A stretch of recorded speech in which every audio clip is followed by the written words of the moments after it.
Right, good evening, everyone.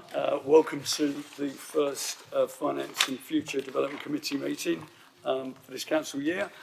Could I ask everyone to note the fire safety instruction that on hearing the alarm, you should leave the chamber via the double doors at the back, exit the building through the main entrance and congregate in the car park.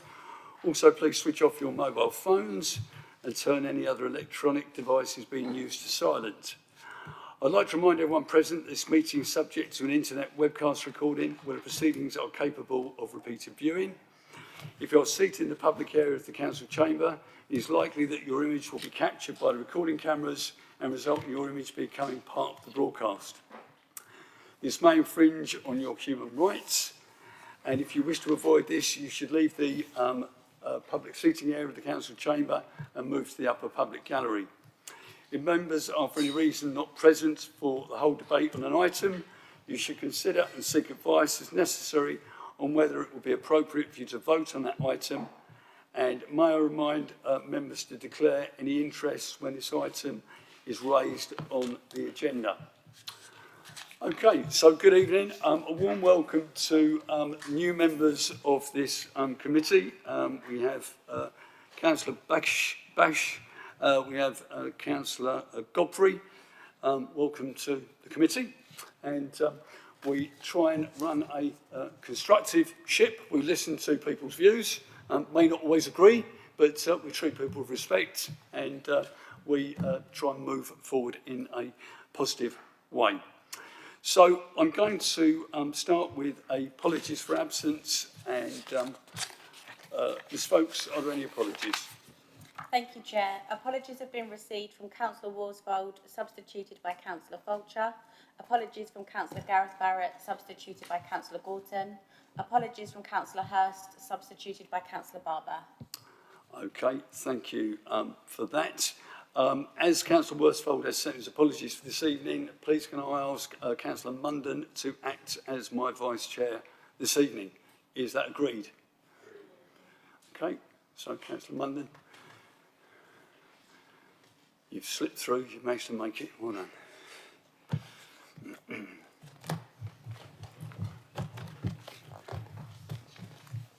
Thank you. Okay, item 2 on the agenda is declarations of interest. Are there any declarations of interest? No? Okay, we're going to move on then. Item 3 is the minutes of the previous Finance and Resources Committee meeting on the 18th of February. An action sheet from that last committee is tabled in front of you this evening. Is it agreed that I sign as correct record the minutes of the Finance and Resources Committee meeting held on the 18th of February 2026, which begin on page 5 of the agenda? Barbara has something to say. Councillor Barber. Thank you, Chair. Obviously, the meeting was back in February. I was actually on the meeting at the time. But I didn't know I was coming to this meeting, and I looked at the minutes in the last day or so, and point 405, infrastructure funding statement, I believe needs an adjustment. The actual R1 was changed to actually say that it was actually to approve the submission of the infrastructure funding statement onto the website, and Dr. Gareth Barrett's suggestion, an R2 was created to say that you yourself as chair of this committee would work with the lead opposition councillor, which was Councillor Hurst, regarding improving the process for future submissions. So I do think that that was something that's missed off on these minutes and needs to be amended accordingly. I think everyone at the time was in agreement with that change, and then it was passed unanimously, but I think it became R1 and R2. And we're reflecting what I've just said. Thank you. Is there any officer comment on that, please? Mr. Quilty. Thank you, Chair. Yes, so I think with the, I know that there was a number of occasions where the infrastructure funding statement was having to be adjusted and obviously brought back to committee.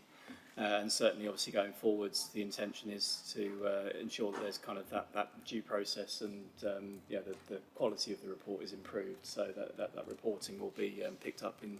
Obviously, the next version of that report will be due at the end of this year, which will be reporting on the financial year just gone. and so that'll be something that we'll pick up as per the recommendation.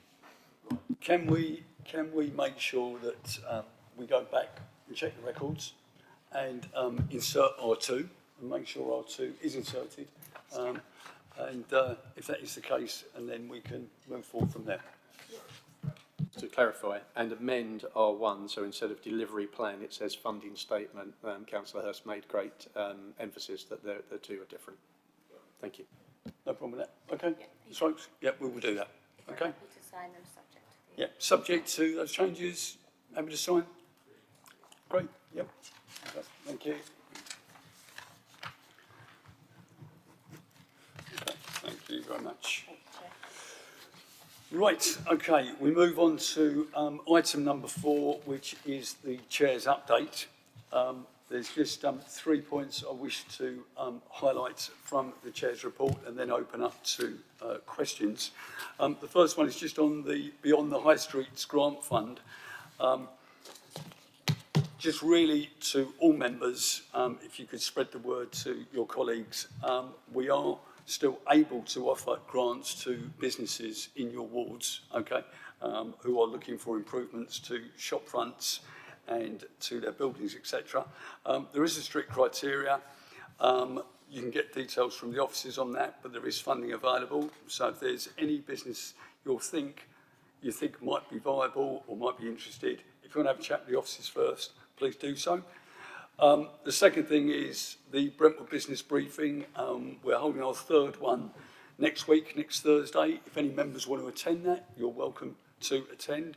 It's not just for businesses, members can attend as well. And I would also highlight the Brentwood Jobs Fair. The next one's going to be held on the 7th of October.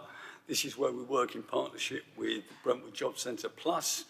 And there's a big push this time, particularly around support for young people, 16 to 24-year-olds that are not currently in education and are looking for employment or training.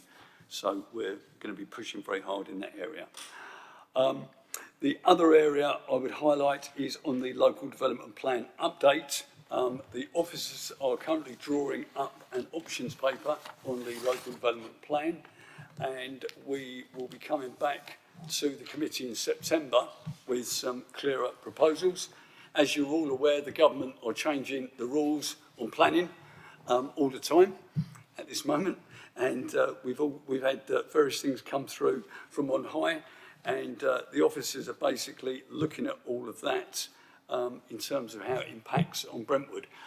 The officers are also looking at the fact we've got the LGR process as it stands, still going through. We've got the time guidelines on that for 2028, so we need to be aware of that.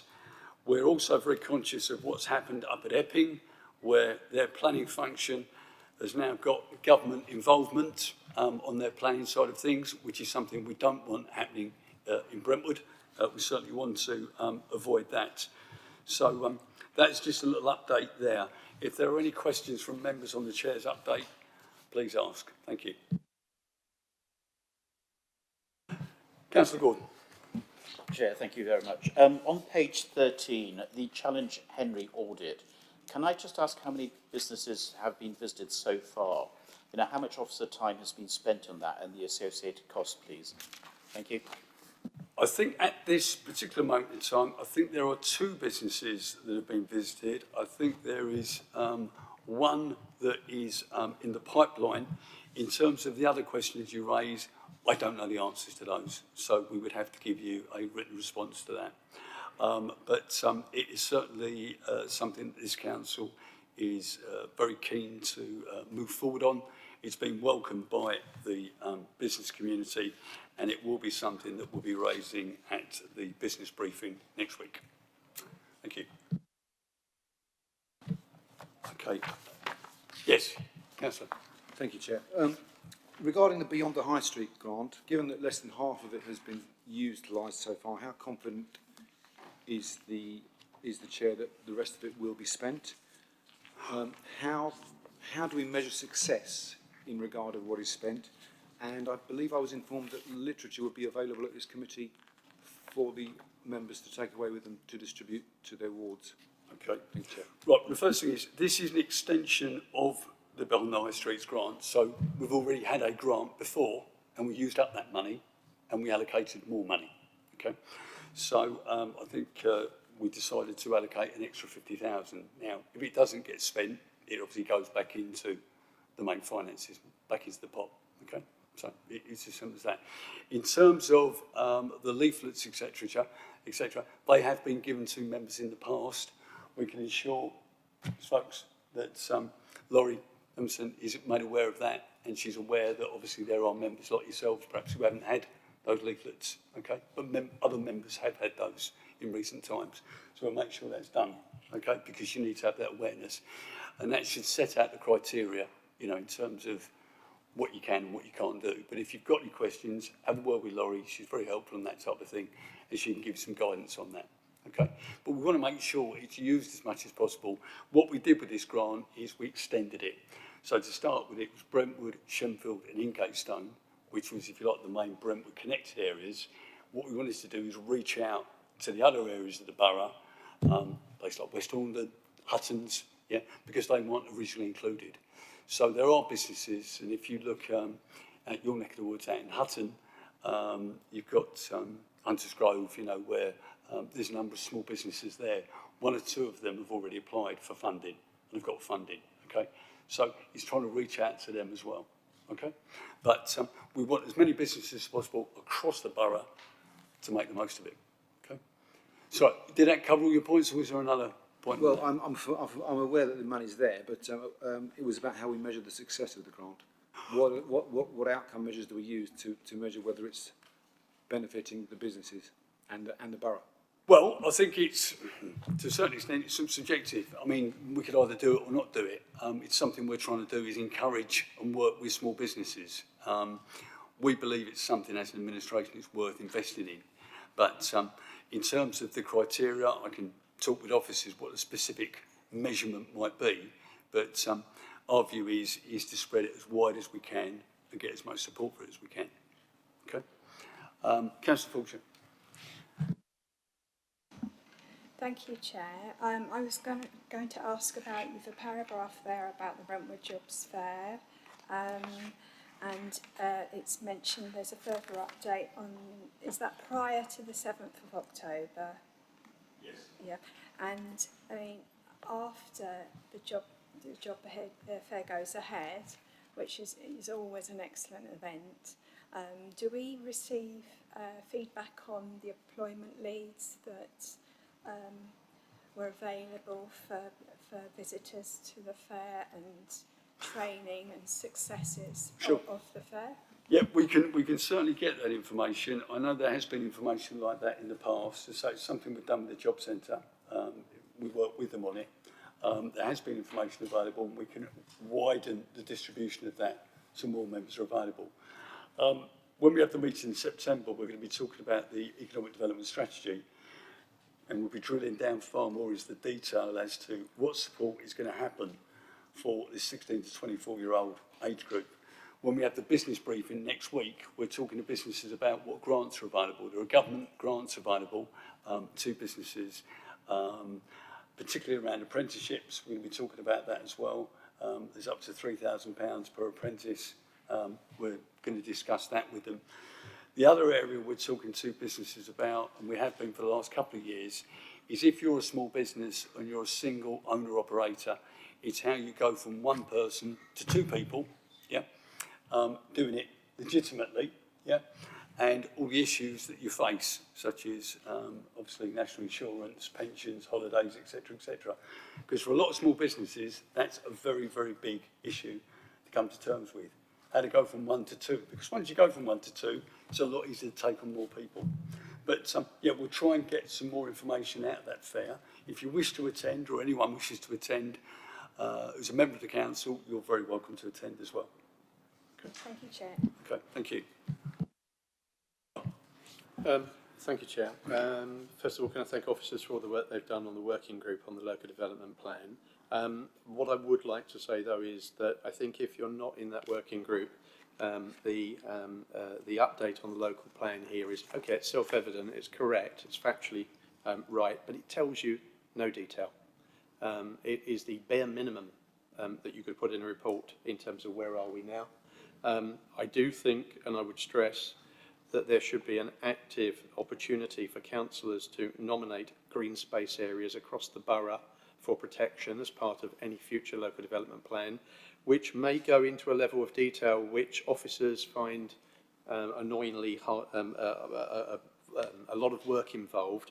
But I do think now's the right time for us to set the boundaries and the parameters on that. It's not just a generic green belt versus grey belt debate. It's also about assets across the borough which may fall within residential zones which need specific protection. Now, I know that we've spoken about this in the working group and I know you take it on board, but I think it would be wrong if I didn't raise it in this committee as something that I think would hopefully have cross-party support across the chamber as being key, with a government that is absolutely intent on building all over every green space in the south east of England. Thank you. Yeah, I mean, Councillor Barber, I take on board your concerns. What I would say is we're not going to move on that tonight at this particular meeting, okay? What we're going to do is, as I say, the officers are working up this options paper. And I, as I'm sure you are, and I'm sure other members are as well, are very keen to see what those options are, because it is a moving feast. I mean, some of the things that have happened in even the last few weeks on planning have been, to me, quite concerning. And what I think is worrying is more and more control on planning seems to be going out of our hands and into the government's hands, which is, I think cross-party is something that none of us want. What we all want to do is protect Brentwood's green belt. We also want more clarity about grey belt and green belt from a resident's perspective, because there is a lot of concern about that. We've also got places such as Councillor Murphy's area and Councillor Bax's area, West Horndon, for example, where we as a council spent many, many years working up the Dunton Garden proposals with residents, with the parish council. Massive amount of consultation, really worked hard on it. And we've got situations where we've got other local authorities who are not putting in the time and the commitment, yeah, to that whole process. For example, Thurrock and Basildon have taken a totally different look at it compared to how Brentwood has done. And if you live in those areas, particularly down in West Horndon, I would be very, very frustrated down there, because you know, the consultation levels have not been great. They've got potentially thousands of houses on their doorstep, which is going to change a village into basically a new town. And it's going to have fundamental issues for down there. And I know it's of concern to members cross parties. So we've got to take that all into consideration. I think from a best practice perspective, and this isn't just this administration, because I know the previous administration was involved in the Dunton Garden Village scenario and how things were set up. I think, you know, that to me is a great example of how to take plans forward. But a lot of that with new developments seem to go out the window, and there's this mad rush. We've got to meet various government targets, and the resident seems to get lost somewhere in the whole process, and that's something that we've got a major problem with. Okay. So, again, any other questions? But that's where we are at the moment on LDP. Thank you, Chair. I still have an issue with phrases like economic growth. I'd love to know how we're going to measure it. You know, what is the current GDP of Brentwood? How are we going to grow it? You know, what does success look like? Or are we looking at a GDP per capita basis? You know, there's absolutely no way we can actually measure that. Right. What I would ask, Councillor Gordon, is, because I think you've raised it, I know Councillor Hurst has in the past, if you could just send an email through to Laurie Vincent, and say you would like some information on this. I'm hoping when we come back in September, we're in a position to provide some of that, yeah? And just so we don't miss any of the points, if you put them down, we've got them in writing, we make sure we cover it, okay? But I think that'd be useful, okay? Anyone else? No? Right. I'll move on then to item number 5, which is the committee work programme. The report begins on page 17 of the agenda. Please note, in addition to the work programme, the local development plan timetable paper will be going to the committee in September, which is what I just alluded to in the chair's update. I'll move the recommendation. Do I have a seconder? Happy to second. Does everyone like to speak? Thank you. Questions on the work programme?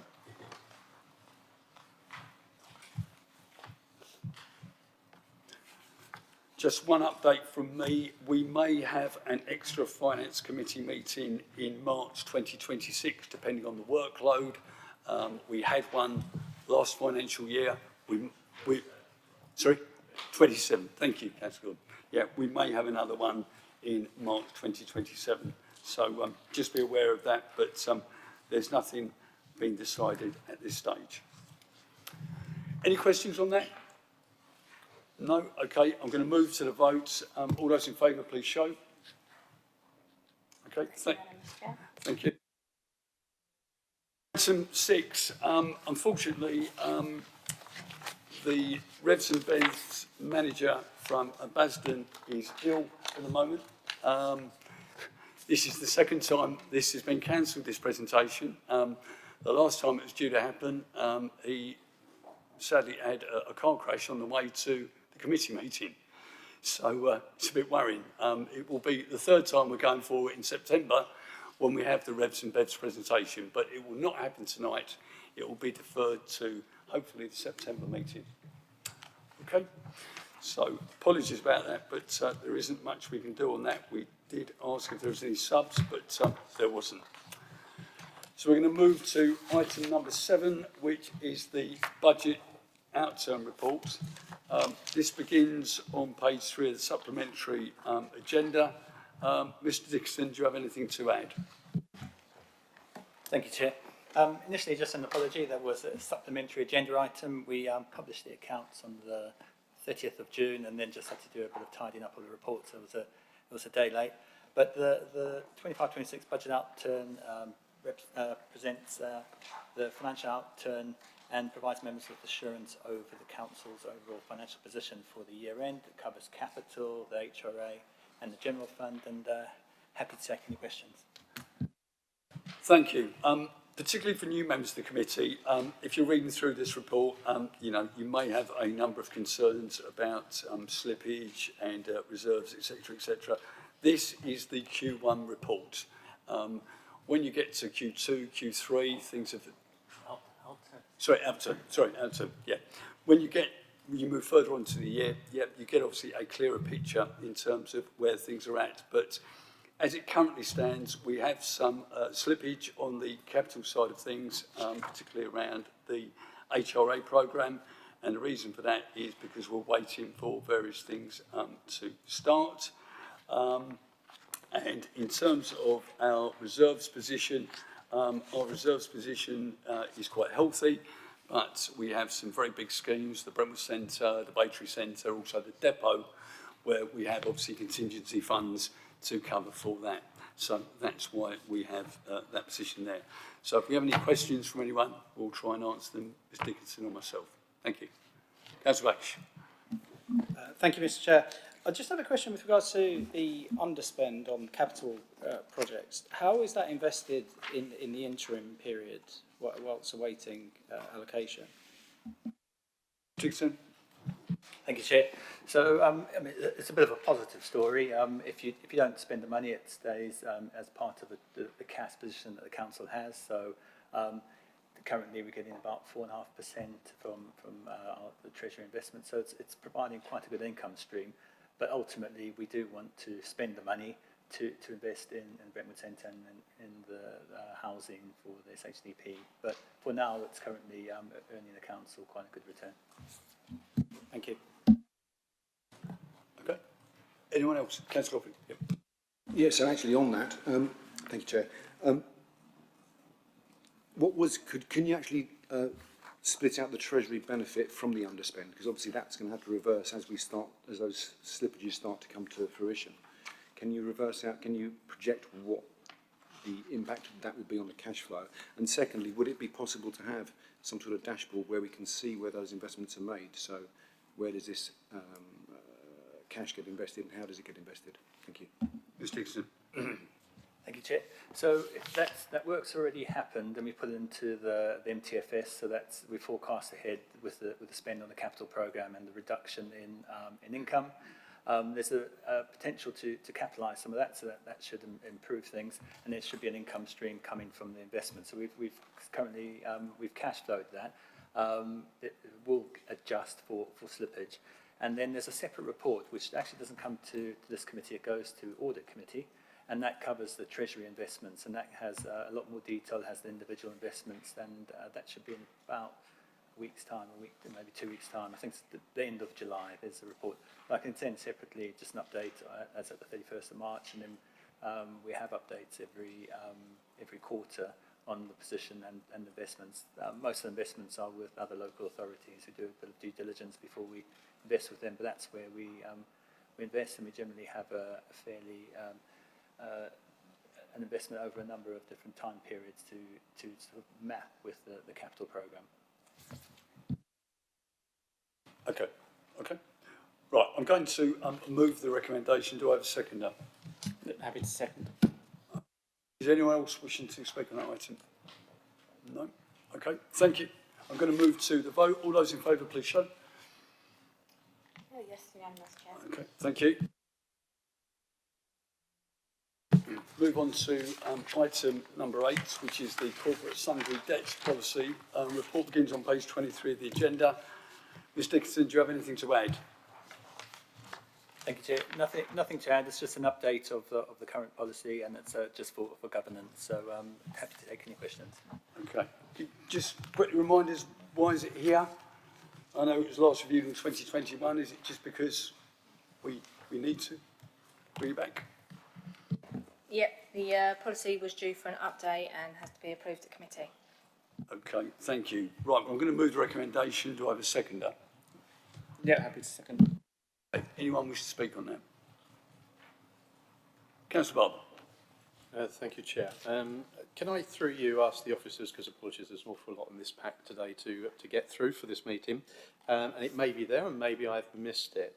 Couple of things. In terms of payments, when people start to become having payment difficulty, we've had numbers of residents who have said that they have reached out to the council in the past to make weekly payments because they're actually paid in cash or whatever, and that's how they receive money. And their problem is the profiling of their income to their outgoings. Can I just check? I was told by residents at the time, and I did intervene at one stage on one thing very successfully with council officers to get it overturned. We do tend to, when someone gets into trouble, demand full payment for things rather than reach accommodations and reduce payment frequency to weekly, for example. Is the flexibility there to do that? Because in the past we were told by some residents that the council had told them that they couldn't accept weekly payments. That's the first question, if I may. Okay, sure. Thank you. We can accept weekly payments. How the resident chooses to pay is they can speak to our credit control team and they will mark that down on their account. However, what we can't do is weekly direct debit payments. So that is probably, if they want to do a direct debit, we are unable to do weekly direct debit runs. My second question was going to be, where it does get into letter sending backwards and forwards to people saying you've got to pay the whole thing and you're in trouble. I have had occasions where that's happened during holiday periods. I had one lady who received a summons for a whole council tax through no fault of her own the week just before Christmas. And then obviously they're reaching out to us as a council, and many of our officers are obviously out on holiday, understandably. Is there a consideration, or can there be consideration in terms of the recovery action to make sure that where we experience periods of very low staffing levels, that we are not sending someone like that kind of demand the week before Christmas, and that we hold off a week and do it after the holidays are out of the way, when we actually have the staff to pick up the phone and talk to the resident when they contact us, because it could push someone to the edge getting that just before the Christmas holidays. Thank you.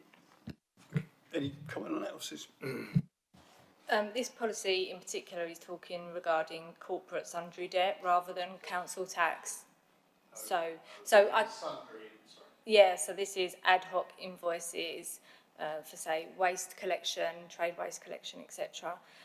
However, I can liaise with our council tax recovery regarding what you said there.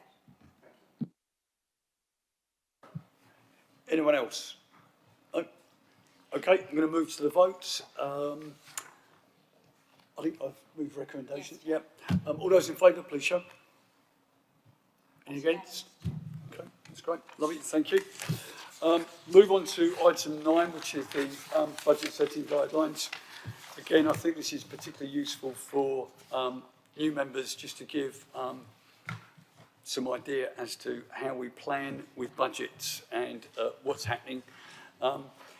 This budget setting process for 27-28,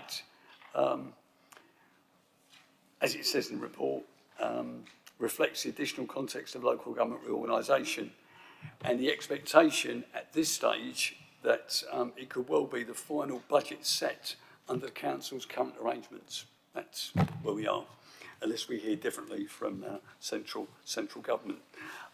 If you go through the report, you will see a very clear timeline in terms of July all the way through to February, when we make the budget setting itself. Members, I know obviously the ones who've been on the council for some time will be aware, but what we do is we set the budget as such at the Finance and Future Development meeting, and then it then goes forward to full council for ratification. And if there are any amendments or changes to the budget, that's when at full council those amendments take place. So you've got an outline there in terms of the process. What I would say is this, I mean, there's a number of ways to look at this. Having been an opposition member in the past, sometimes people wait until the actual budget itself to come up with amendments and ideas. Sometimes they have approached the administration in the past and said, look, we've got this idea, what do you think? If it is a sensible idea, it can be costed up, whatever, we will listen to whatever party, whatever member wants to put forward ideas, we will listen to those, because some proposals do take time to work up, okay? You know, it's not, oh, we've got this idea, can it happen, whatever. The officers often need to go away, look at it, look at the practicalities of it, etc., the costings, officer time, etc., okay? But this is how things are laid out at the moment. What happened with the last budget, a number of proposals came forward from the opposition, which on the night were turned down, were rejected. But subsequently, members looked at those in the round because they had more time to look at them. And some of those proposals then went forward, okay, the cross-party proposals, because it was felt they were best for Brentwood.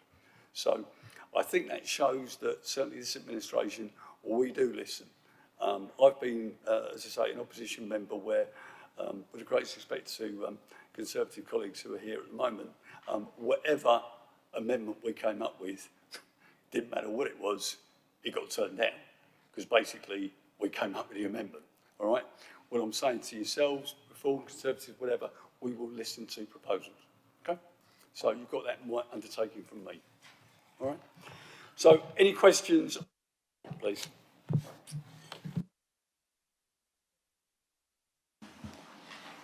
Yeah, not really a question, more a suggestion.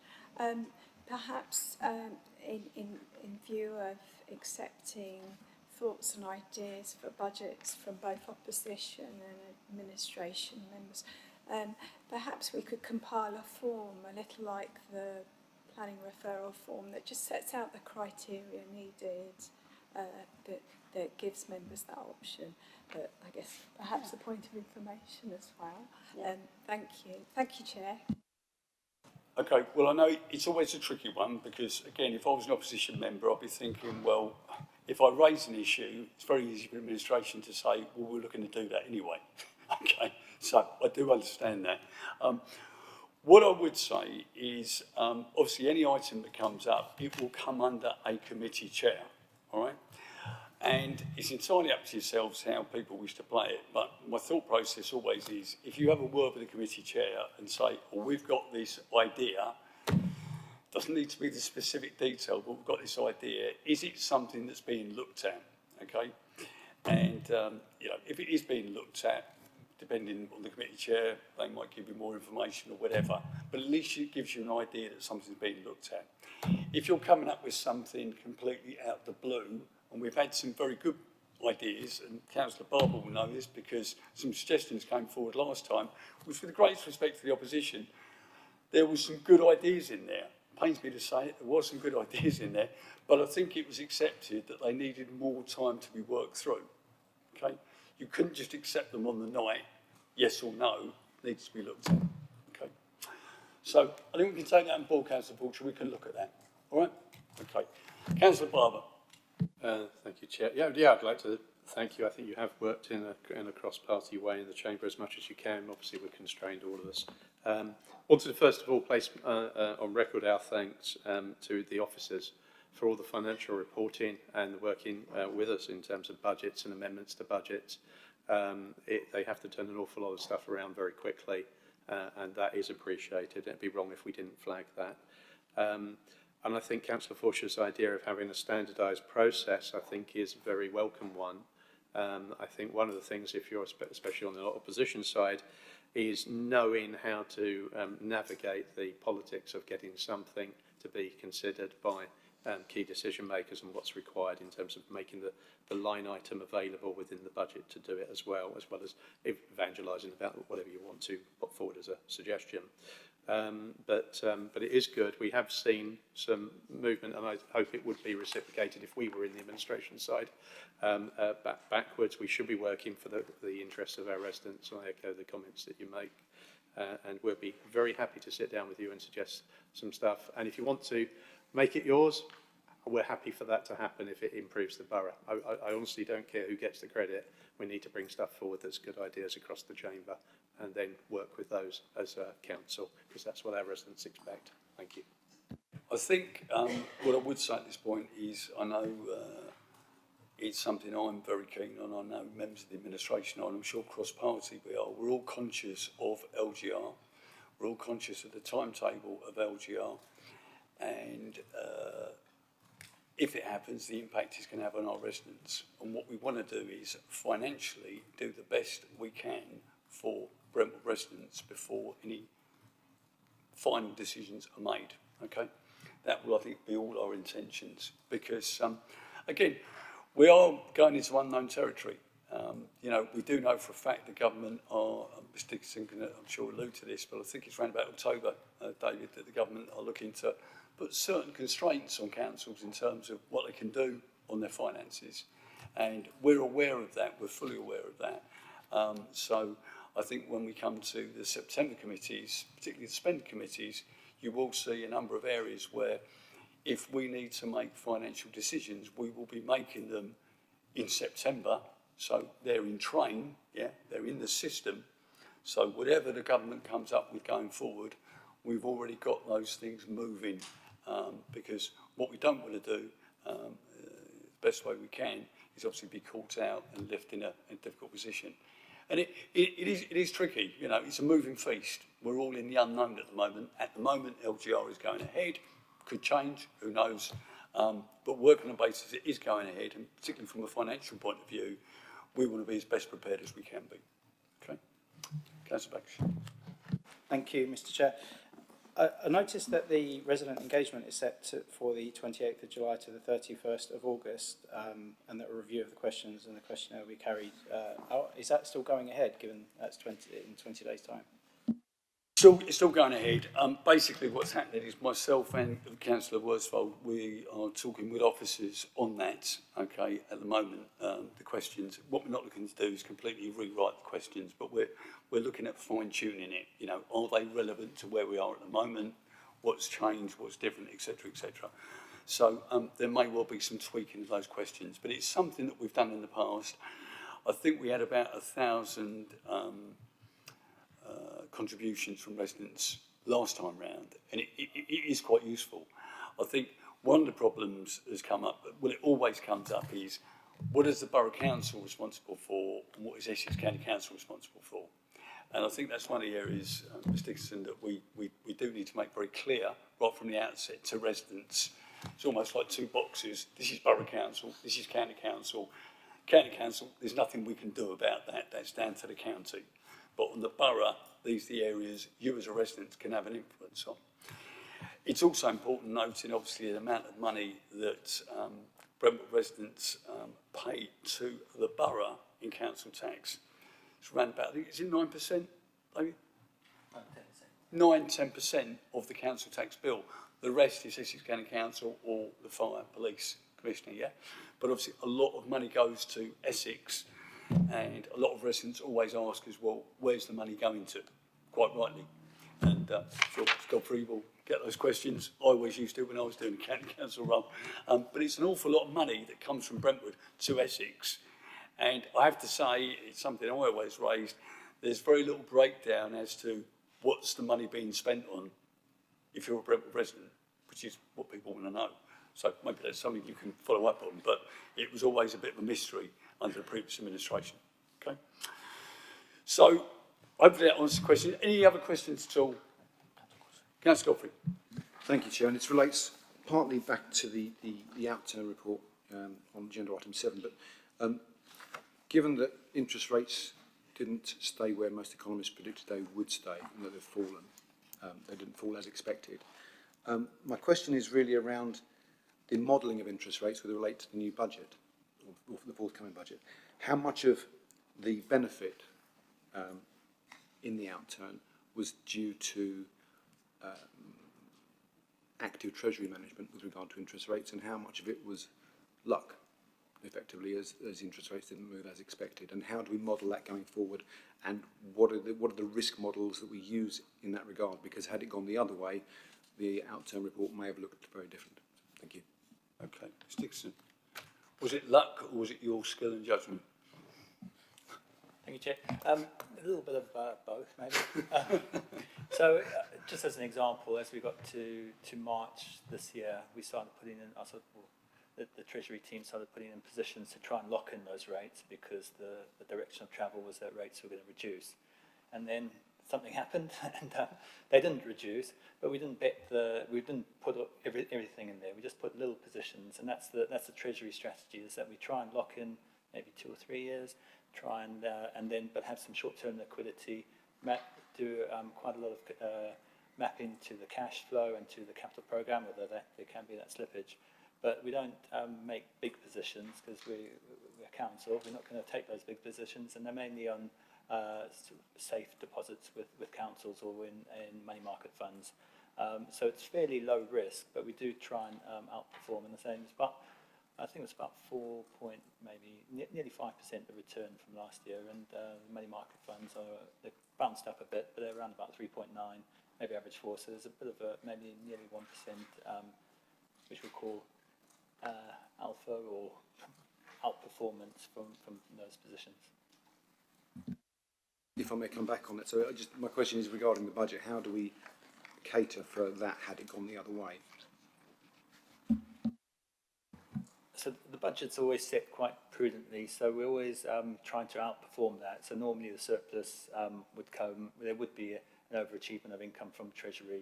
We wouldn't set the budget to achieve 5%. I think we put it down at I think we're still 3.5%. So if they dropped down to COVID times, then there would have been a pressure, but then there are reserves that could cover that pressure.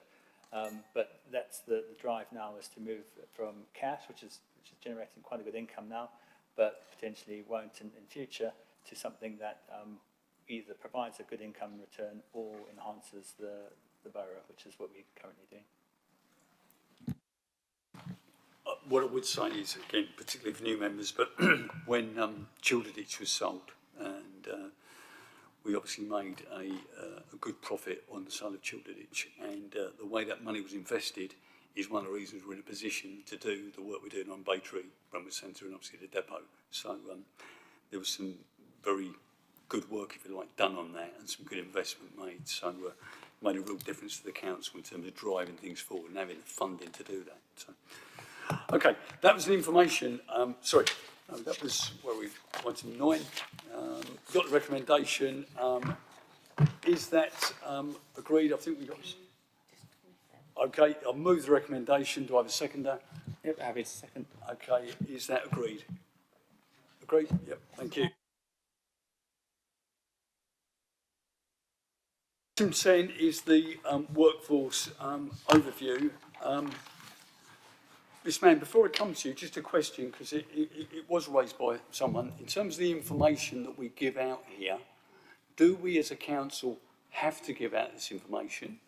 Or could we keep this information confidential? Or could we just discuss it in pink? That's my first question to you. Thank you, Chair. No, we don't. This is something that the Head of Paid Service asked us to start reporting on, I think, 2 years ago.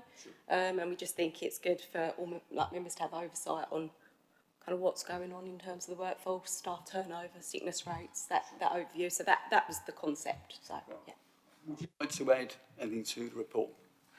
Yeah, thank you, Chair. Just a couple of things that may help just kind of bring some of it to life. In terms of point 2, in terms of staff turnover, I thought it might be helpful for members to know, you know, there were 36 officers taken on in 25-26, kind of what directorates they were taken on. It might give a bit of context in terms of kind of where those officers are now placed. So we had 1 join CLT, we had 5 join customer and digital, we had 3 officers join place, we had 4 join resources, we had 4 join communities and health, we had 8 join environment, we had 3 join people and governance, we had 6 join housing, and we had 2 join policy and transformation.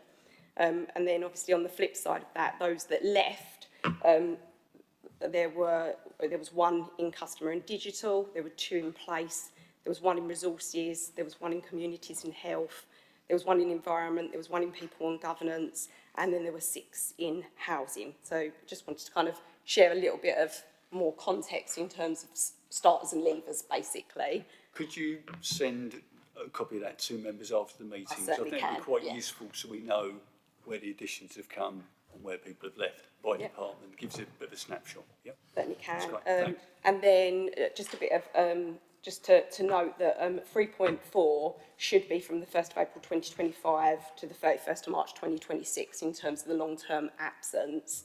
And what members will know is, although we are on the higher end in terms of the maximum percentage when we benchmarked across other Essex councils, it should be noted that not all of those councils have in-house depots. Those that do have in-house depots are sitting at the maximum with us. And it's also sort of to note that, as you can see from last year, there has been a reduction in the overall long term. We currently, as we speak, have 5 officers that are on long-term absence. So there is a reduction, and we are working hard to kind of support people that are absent in the business. So just wanted to share that. And also just to highlight that in point 4 on vacancies, whilst it says 30.5, that's again a point in time, so that's the 31st of March 2026. And in the first quarter we have taken on 13 officers, so we are actively recruiting, so just kind of want to reassure members of that as well. So, and happy to take any further questions. Okay, could I just start by saying that when we had the jobs fair, I know we did it last time, but can we ensure that any vacancies, where possible, we have at the council are actually advertised at the jobs fair? Because I know we filled a couple of positions, I think, last time round, and obviously there's a lot of Brentwood local people going to that jobs fair, and it's great Brentwood local people get a job with the council. So if there's anything we can do on that, I really appreciate that, because I know we go down the agency route, etc. Yeah? We certainly do. We do try and think about, as people and officers put requests to recruit, if it's around the time of the job fair, we do try and then manage that so that we can offer that to the local people that do come and visit the job fair. So it's something we actively do. And we'll also be looking about how maybe we can start to look at apprenticeships as well and kind of time that around the job fair as well. Great. Lovely. Okay, questions? Anyone? Councillor Gordon. Chair, thank you very much. It doesn't matter which organisation or business in the world, you know, staff turnover can be exceptionally disruptive. So on page 4, points 2.4, turnover rate is 8.3%. You know, how does that compare with sort of, other councils of similar size? And is that trend sort of improving, or is it getting worse? And also, the second question is the resignations. You know, why are people actually leaving? Thank you. Nicola. Thank you. So if you look at 2.6 on the report, you can see it's 12% the last time reported. So as you can see, there is an improvement in terms of leavers. There are a number of reasons why people will resign. We do ask officers that are leaving the council if they would like to fill in an exit interview, if they would like to have one, or fill in a questionnaire. We don't always get them to fill them in. I think the majority of time, you know, people are resigning because they may be relocating or they are taking on a different job role. That is generally the main reasons. So it's a supplement. So with our figure 8.3 is actually, you guys, nothing below the average long term. So suggests that more people are happy here than not. Thank you. Okay, anyone else? Councillor Barber. Just a couple of quick ones, if I may, Chair. The first one is, could I maybe suggest, and apologies if it is there and I'm just missing it, that it would be useful to see number of exits classified between corporate leadership team, senior leadership team, and other employees, to see whether we are disproportionately losing people at the top or not. I think that would be a good governance check. And going back to your point around the long-term sickness, because I see obviously the short-term sickness, we're broadly around average, I guess. It would be interesting to note whether the average number of days sick split by depot and non-depot and then aggregate actually demonstrates quite clearly that, you know, basically people lifting very heavy bins and lugging those around are more susceptible to physical illness and problems, which would then just confirm that it wasn't anything other than the fact that we have an in-house bin service, which does lead to more people having more time off. Thank you. I think that's a fair point, so we can pick up on both of those. Thank you, Councillor Barber. Councillor Fortune. Thank you, Chair. I mean, certainly the discussion so far just prompts me to say I do still think we should consider discussing a topic such as this under pink. The members of staff that these figures represent, these are livelihoods, these are possible, it can be serious health conditions, and when we do start separating departments and so forth, we've got to be really careful about that. Because in view of the fact that certain departments may be understaffed, and that may have quite a bearing, particularly on the type of work that's been done. Thank you. Great, thanks, Councillor Pachadi. We can look at that. We can look at, if you like, best practice, look at what other councils are doing, take that on board. Yep, no problem at all. Anyone else? No? Councillor Ash. Thank you, Mr. Chair. Do we monitor any statistics with regards to the agency staff, since we have such a high reliance on some areas of the council? Nicola? Thank you. We kind of monitor it in-house in terms of making sure that, you know, we question why we're using agency, and then we manage, you know, are we then looking to fill that role? What we're doing, you know, some it is just a challenge. You know, I think if you look at some of our planning roles, there is just a challenge, and so we have to sometimes accept that we need to use some interim resource. But we do question that. We do look at other ways. We do look at then, you know, how we can reduce the reliance on agency. So we do that internally. We do, yeah. Thank you. That's an information item, so there's no vote required, so I'm going to move on. Okay. Right, the next one is item 11, which is the Essex Coast Recreational Disturbance Avoidance and Mitigation Strategy. Now, like me, you were probably wondering why on earth is this on our agenda? And had a long chat with Mr. Quilter, and he explained to me that there's a 13-mile buffer zone, and a part of our borough, which is a small part of Ingatestone, Frying and Matnesing, comes within that buffer. Okay, so it's the only part of the borough that is affected by this. Okay, so Mr. Quilter, if you could just give us an overview as to why has this come to committee, yeah, what the impact is on Brentwood, who pays this amount, yeah, why they're paying the amount, etc. Do they have to pay the amount? If you can answer some of those questions. Thank you. Thank you, Chair. As I said, members, this report concerns the Essex Coast Recreational Disturbance Avoidance and Mitigation Strategy, commonly known as Essex Coast RAMS. The purpose of this strategy is to protect internationally important habitats and bird populations along the Essex coastline from the cumulative impacts of recreational activity associated with housing growth. Evidence shows that additional residents can lead to increased visits to the coast for activities such as walking and dog walking, and over time, these additional visits can disturb sensitive feeding, roosting and nesting bird populations. Essex Coast RAMS is not a new initiative. The original strategy was adopted by Brentwood and other Essex authorities in 2020 and has since provided a county-wide mechanism for mitigating these impacts. Contributions secured through residential development have funded measures including coastal ranger services, visitor education and engagement monitoring, access management and habitat protection projects.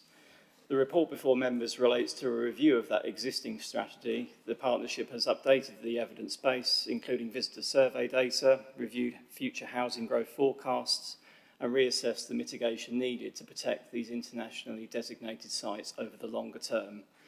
This work has been undertaken in consultation with Natural England, which has helped guide the review process and supports the strategic approach being taken to mitigation across Essex. Members may wonder why this is relevant to Brentwood, as mentioned. Given our distance from the coast, the strategy applies only within the identified zone of influence around protected habitat sites. For Brentwood, that affects only a small area in the northeast of the borough around Ingatestone. I'll draw members' attention in particular to Appendix I on page 321 of the agenda pack, which contains a helpful summary and map showing the zone of influence and the limited extent to which it affects Brentwood. One of the principal changes proposed is an increase in the RAMS tariff. The current tariff was established using the evidence available when the original strategy was prepared. The revised tariff reflects updated costs, an expanded mitigation programme, additional monitoring requirements and the need to ensure that mitigation can be delivered effectively over the longer term. The proposed tariffs would increase from approximately £176 per new net dwelling to £476 per new net dwelling, which would be payable by developers. Members will also note that the proposal to withdraw the existing Essex Coast RAMS supplementary planning document and replace it with a technical advice note. This reflects wider changes to the planning system and the move away from the use of supplementary planning documents as the primary mechanism for providing planning guidance. The requirement for mitigation itself is unchanged. The technical advice note will simply provide updated guidance on how the revised strategy and tariff are to be applied in practice. It is important to note that the Council has legal duties under the Habitats Regulation when determining planning applications. The Essex Coast RAMS provides the agreed mechanism through which the Council can conclude that the recreational impacts of residential development on these protected habitats are appropriately mitigated. Without an improved and adequately funded mitigation strategy, the Council could face difficulties demonstrating compliance with those legal requirements, potentially affecting the determination of planning applications within the zone of influence and leaving insufficient funding available to deliver the necessary mitigation measures. In summary, members are being asked to approve the revised Essex Coast RAMS, the updated tariff and the associated governance arrangements. The revised strategy has been developed through an Essex-wide partnership with Natural England's involvement and support, ensuring that the Council can continue to meet its legal obligations to protect internationally important habitats whilst enabling appropriate developments to come forward. Okay, thank you, Ms Quilter. I'm going to move the recommendation. Do I have a seconder? Yep, happy to second. And I'll then open up to questions or comments. Councillor Gordon. Thank you, Chair. We'll obviously be supporting this as a recommendation, but my knowledge of this area is zero, so I don't know if it's at all possible to organise any sort of teach-ins and to learn more about it, because I'll be honest, this is totally new to me. And, one of the fears, as we introduce more and more windmills around the coast, and it's known that these things tend to kill birds, seabirds especially. So I was just wondering if there's any impact on that. So every time we go greener, pots, law of unintended consequences. But generally, I don't know if we could have a teach-in on this matter to actually, you know, an introduction to what's actually going on. I do find this fascinating, but I'll be honest, I know absolutely zero about it at the moment. So I'd love to know more. Thank you. Well, I think it's one of those subjects which, with a little survey across the council, I think there'll be various levels of interest. We've all got, obviously, items that are of concern to us, and depends, I suppose, really where you want to devote your time and specialise in things. I mean, my personal view is, yes, we need to be aware of this policy. Yes, if I was in Gagestone, Friday and Mount Nessing, if I was a ward member, I'd definitely want to know exactly what the impact is in that area. In terms of wider than that, we can have a conversation with the officers. I mean, if it's practical, I'm sure, yeah, we can look at doing something. I think in the short term, Councillor Gordon, if you were that concerned, I would say perhaps arrange a short meeting with Mr Quilter just to answer some of your general points. Because if you've got other colleagues who've got questions, we could cover it there. But we can look at the whole issue of a wider briefing. I'm just conscious of the fact we've got so many briefings going on at the moment. There's a lot of Teams briefings. Attendance at the briefings is mixed. You know, some are well attended, others we haven't got that many there. So let's look at it. We'll look at it, won't dismiss it, but if you've got a particular interest or we've got questions, again, I'll do an email to Mr Quilter and hopefully we can provide some answers. Okay. Thank you, Chair. It's just, you know, mainly for my knowledge and understanding of the subject, which I'll be honest, yeah, until I actually saw this today, I knew zero about this subject. So it's, to me, it's quite fascinating. Certainly, protecting the environment is something that we should all be very concerned about. Thank you. In the nicest possible sense, have a good read through, because that is a long, long report. Exactly. And I certainly would have started it today. I'd have had a good, gone back a few days on that. Yeah, it's a big one. Anyone else? Councillor Godfrey. Thank you, Chair. Yeah, I haven't actually read the report, but I would agree with my colleague that I would very much appreciate a briefing on this. With regard, just one question, and it may be lost in the 200 odd pages of the report, but the RAMS receipts don't seem to be separately identified. They seem to just come under the planning receipts. If I'm wrong, I'll be happy to be corrected, but it might be useful for members to see a separate line, an accounting line, for how much we actually collect in terms of receipts. Mr Quilter. Yeah, thank you, Chair. Yeah, I mean, certainly we would have those figures. I mean, I think for the current tariff, we're talking very small amounts of money, and there's not really been a significant amount of development that's qualified in the area, so we are talking very small numbers, but I think, yeah, certainly going forwards and historic figures, we can look to draw those out, so that might be something we can probably report through future committees alongside other planning information as such. I think it will be useful, particularly of interest to members, particularly those who may be involved with the unitary authority, because obviously Chelmsford and Malden are very much affected by this. Great big swathes of Chelmsford are included. Obviously Malden is completely included. So yeah, good to have an awareness. Councillor Fulsham. Yeah, undoubtedly, our coastal area, the stewardship of it and mitigation of damage done to the coastline is of paramount importance. I've concerns that further information is needed, and perhaps a more your summary was excellent, but perhaps a more lengthy presentation would be really beneficial. The area of influence has arrived as from the respondents of a questionnaire of 1,388 people. Let me see, I understand, was it 50% live within a few miles of the coastal area, and then 75 at 12 miles, 12.3. And the remaining are in the area that includes our council, our borough council area.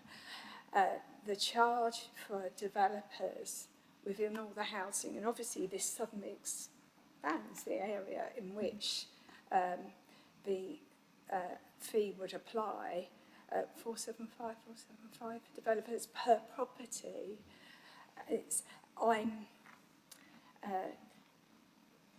for that, just that alone, just makes me, I have concerns, I have more questions to ask. I would implore you not for it to be a vote this evening, if that's okay. If I can say that, if I can suggest it. So I'm going to move. I've got the recommendation as it stands. I mean, Mr. Quilty, just so we're clear on that, we've got a recommendation. Presume other councils across the county are going through the same scenario. If for any reason we decided not to go down this route, what is the scenario? Does it happen anyway, or what's the situation? Yeah, I mean, I think as I outlined at the beginning, that the concern would be that we obviously aren't meeting our legal obligations. So that the reason why that's been done collectively is because then obviously we're meeting, you know, the processes involved Natural England. So there is as I say, there is regardless of what we decide, there is still that requirement to be fulfilled. It just makes it much more complicated for us in terms of those developments that would take place in the zone of influence, how we can demonstrate we've discharged that responsibility. So there is obviously an impact on decision making in that location. And that may be seen in a good or bad light, but in terms of that process, we still obviously have a legal obligation to determine those applications, but if we're held up by that process, that could lead to appeals, etc. So there could be additional costs to the council in not being able to dispense that responsibility. So the responsibility doesn't go away. This is obviously a method by which, and it's been established already, back in 2020.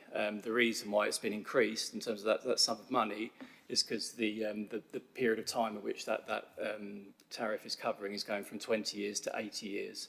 And obviously, and also in terms of the level of growth that's projected to take place in the zone of influence in total is obviously significant. So that it's really looking at the permanence of that mitigation, hence why the sums have been arrived at and that cost has been distributed across the affected area. So, what are the options we have on our recommendation this evening? Do we have to take all the recommendations put before us? Because I believe in we should arrive at figures in a very fair way. I mean, who has agreed it? Which have other borough councils agreed this so far?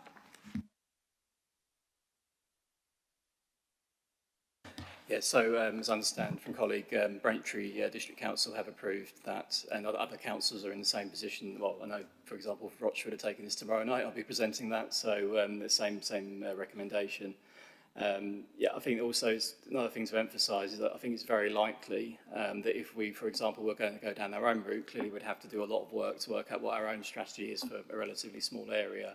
And the actual cost would probably be much more because actually it's going to be based on a different approach. It's going to be have to be a more bespoke approach. Obviously the onus would be on developers, but we as a council would be looked towards by those developers to give a view around whether that approach is acceptable or not. So it's probably likely that the cost per dwelling would be higher than that £476 proposed. Because again, the obligation is still there on us as a council because it's that zone of influence has been agreed by Natural England, so we can't dispense that responsibility. Well, listening to what people are saying, I will be moving the recommendations as they are laid out. I think if it was a situation where it was the whole of Brentwood, it's not the whole of Brentwood, it's a very, very small part of the borough, a small part of a ward in the borough, and it is the developer making the contribution. It's not the council that's making the contribution.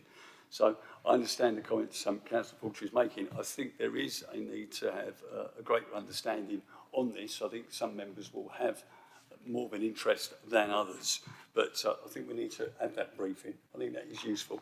But I will be moving the recommendation from the chair as we've got here. Do I have a seconder? Yeah, happy to second. Thank you.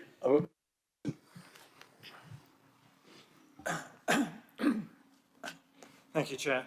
It's probably more of a point of information. So this area at the north end of Ingatestone, there's two planning proposals which may be affected. I can't really tell because of the small scale of the plans, of the maps in the report. There's one for 32 new homes opposite Seymour Field, which has now been recommended for approval, but is being referred by my colleague, Councillor Sankey. The other one is at a much earlier stage, and that's further north, up towards the border with, up towards the boundary with Chelmsford. That would be for 216 homes. And looking at the map, I'm pretty sure that one would be affected. Can I just clarify that the last time this tariff was changed was 2020, is that right?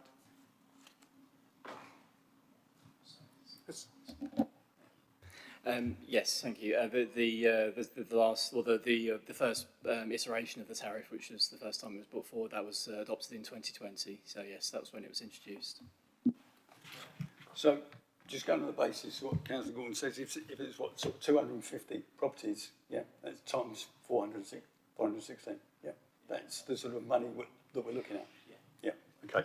That does need to be taken into context in terms of if we were changing things, officer time, all the cost involved in changing and tweaking something, which, from our understanding is, as you tell me, Mr. Quilter, the vast bulk of councils across the area are going to be voting in support of this, okay? They're also obviously going to be directly affected by the impact, because particularly if you're in those coastal areas, you live with it every day. I mean, there's an awful lot of visitors from the borough who don't live in Ingatestone and Frying who are visiting the coast on a regular basis, and is to support those environments on the coast with the issues that they face. And I think if you're interested in the environment, which I know a lot of us are, that is a serious concern. So, yeah. Waldo, Councillor Gordon, you had another point you wish to add, sorry.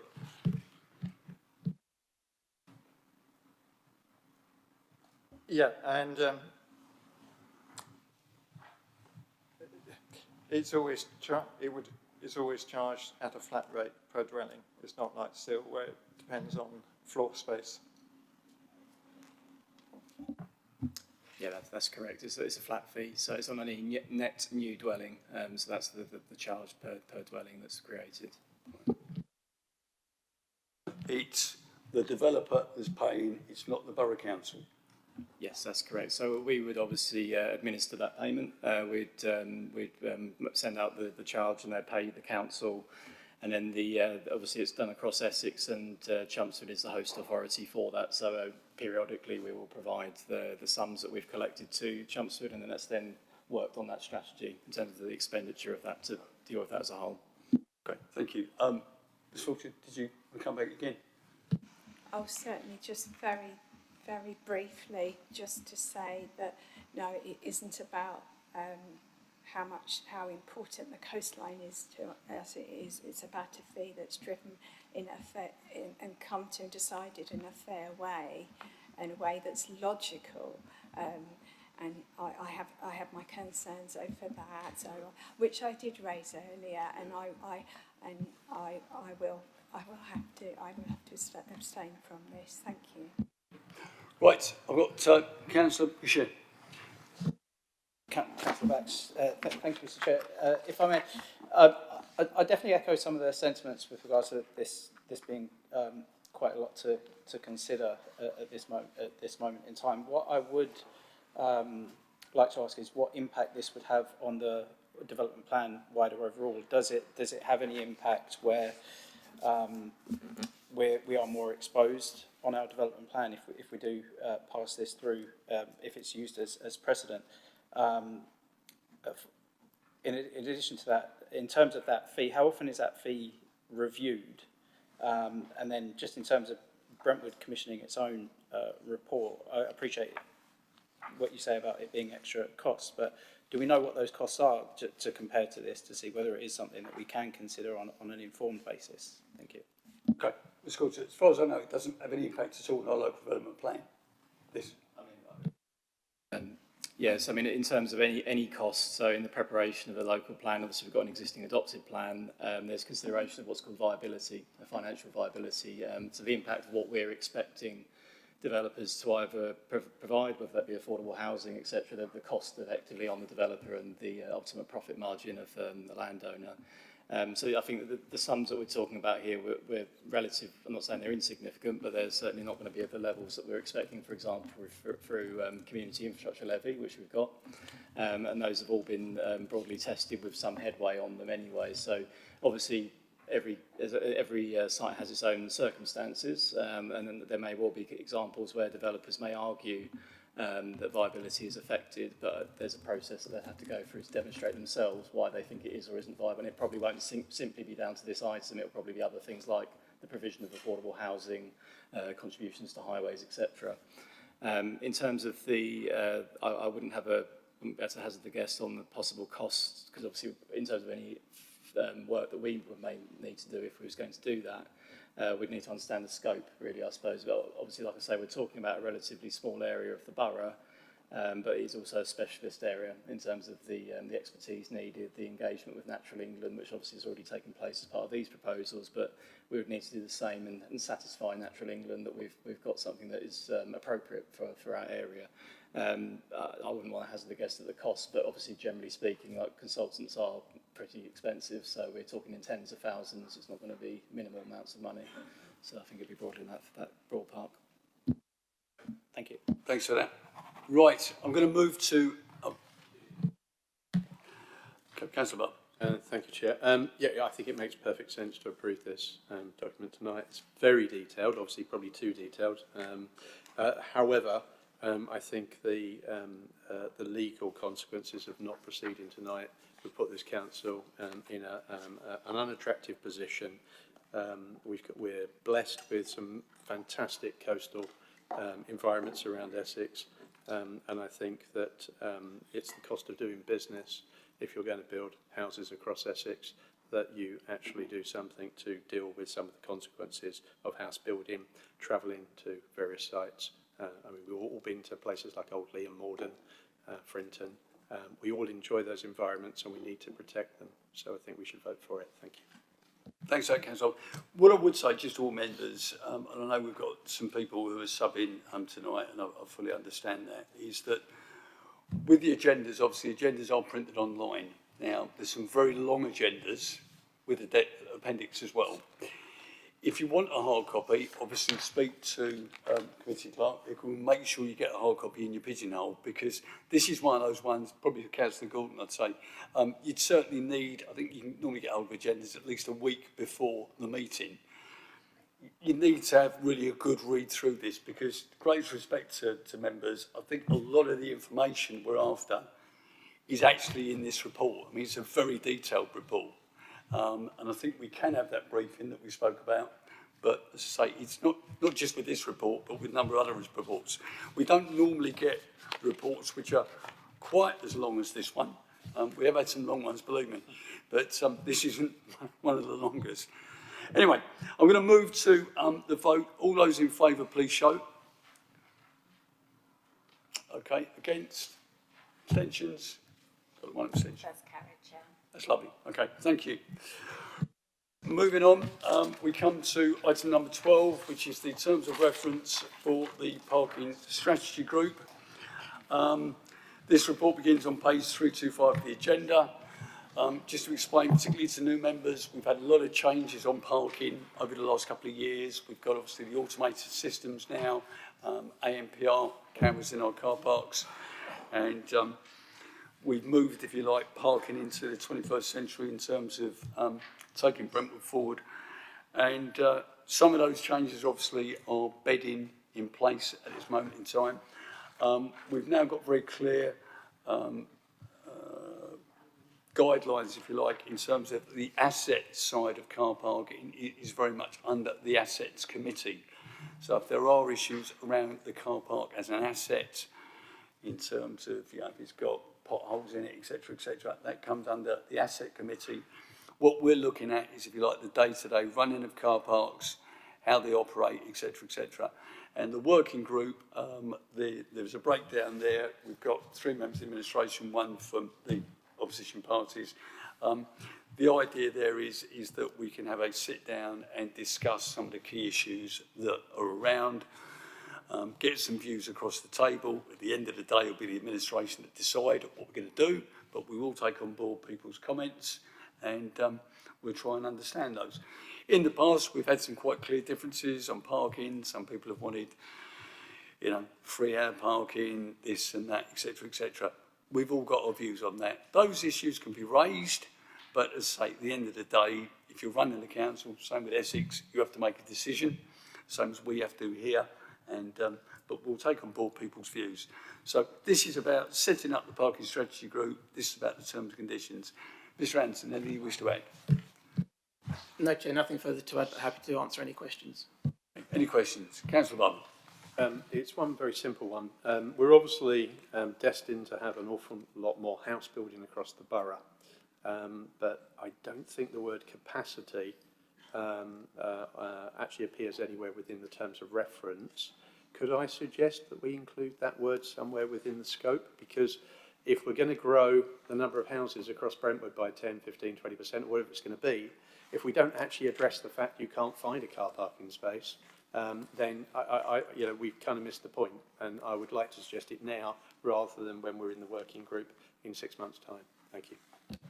Thank you for slipping that one in, Councillor Barber. Yeah. No, I've got no problem at all on that. For those who are concerned, we do have capacity in our car parks at the moment. We do have spaces. So if you go to our car parks, the one that gets very, very busy is Chatham Way, but often it's quite tricky sometimes finding a space in Chatham Way, but certainly William Hunter Way, the multi-storey, we've got capacity there. And it's one of the reasons we held the price on the multi-storey car park. It is actually the cheapest place to park in central Brentwood. We haven't increased the charges. We haven't increased the charges for the last two years on car parking charges, so there's been no change there. So that's basic. In that case, could I perhaps suggest 2 words to be added? Future capacity, because it's we might be able to cope with it at the moment, but in 2 or 3 years' time, will we be able to cope? Thank you. Before I come to Councillor Gordon, I'm going to move the recommendation. Have we got a seconder? Yep, happy to second. Right, thank you, Chair. You mentioned that you have, I can't remember verbatim, but there's the strategy around the car park. Will it also extend to the roads near the car park and the impact that parking strategy has on residential streets and cars parking in those streets? I'm thinking around, you know, Hunter Avenue and Shenfield in particular. Potentially, it's something we can look at, but I think most members are aware on-street parking is SEP, comes under SEP, South Essex Parking Partnership. We obviously have representatives on that from the council, which is Councillor Sankey. Yeah, I know, I'm fully aware. Councillor Worsfold always tells me about issues you've got in Shenfield, particularly on football days. You know, with parking in the streets. So we can touch on that because there's obviously the issue. We have the 3-hour parking limit in the car parks in Shenfield. The reason we do that is we don't want people parking there all day. It is primarily for the shops, yeah. But obviously that doesn't have an impact on football days where people then park on the streets. So we can touch on things like that. Yeah, no problem at all. Anyone else? No? Okay. All those in favour, please show. Okay. Lovely. Thank you. Move to item 13 now, the formal complaints policies. Report begins on page 331 of the agenda. Mrs. Meek, you've been very patient. Thank you for sitting through. Do you have anything to add? I suppose the obvious question people always ask is, what's the difference between the old policy and the new policy? Thank you. Thank you, Chair. So in terms of the changes made to the policy from the previous version, as you said, I want to point out there's no significant change to the overall complaints process. It's still a two-stage process and response times remain unchanged. There were minor amendments to the following. So there's clearer definition of what constitutes a complaint and stronger distinction between a service request and a formal complaint. Complaint acknowledgements are strengthened to ensure that we clearly understand the complaint and the outcomes that are sought from the complainant, and if there are any areas that fall outside the council's responsibility. Greater clarity that the council remains accountable for complaints relating to services delivered by the contractors. This includes housing repairs and maintenance services. Time allowed to request a stage 2 review has been extended from 10 working days to 1 month, providing greater flexibility for residents. We also have a stronger emphasis on learning from complaints, including tracking outstanding actions and ensuring service improvements are implemented. There's a new section that covers data protection complaints and where it's appropriate to signpost to the Information Commissioner's Office. And there's additional accessibility, inclusion and reasonable adjustment provisions added to ensure complaints process is accessible to all customers. And I'm happy to take any questions. Thank you. Thank you for that, and thank you for the work in terms of putting this revised policy together. So I'm open to any questions from any members. Anything? Councillor Gordon. Thank you, Chair. Can I put a request through you to the officer that the new policy is easy to find on the website? I've struggled to find the existing policy on the website at times. If it's difficult for me, it's certainly going to be difficult for a lot of residents. So could it be very easy to find on the website, please? Yeah, I fully support that suggestion, Councillor Gordon. Any comments on that? Thank you. Yes, I agree. We've even had staff that have struggled to find it previously when it's been on the website. So completely take that on board, and we will be working with the digital editor to ensure that we can get it the visibility it needs. Thank you. Thank you. Okay. Any other questions? Councillor Barber. Thank you, Chair. Thank you. It's a very good report. It's a general question, really. I mean, the one that comes up, and certainly for my ward, is failure to show for appointments, particularly access. And I'm just wondering how, I see obviously there isn't a section there for compensation, blah, blah, blah. Some people obviously don't get paid if they don't go to work. If they have to stay in several times for one fix, it's actually costing them money they can ill afford. My question is, do we consistently make them aware that we will consider some moderate compensation? And if we do that, do we have an approach which ensures broad consistency and that we're treating people fairly? So it's not just people who are maybe more demanding who compensated, but maybe where the case was very extreme and they were messed around a great deal. Do we actually offer it rather than wait to be asked, is my question. Okay. That's a fair point, Councillor Barber. Yep, sweet. Thank you, Councillor Barber. Really good point. I have to say in the last year to 2 years, there's been a lot more consistency around this. Housing team working with Axis to ensure that any missed appointment is covered for without the complainant asking for it. In terms of is it fair and again consistent against those, all complaints go through the complaints admin team, so we do review all of them to ensure that again that consistent approach is followed through. Thank you. Thank you very much for that. Okay, I've moved the recommendation. Yep.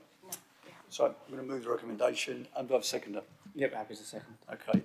It goes to vote. All those in favour, please show. That's unanimous, Chair. Okay, thank you very much. We now go to item 14, which is exclusion of press and public. I'd like to take the next report in private session. Is it agreed to exclude the press and public from the next item? This is the sale item. Agreed? Yep. Okay. Just bear with us for 1 second.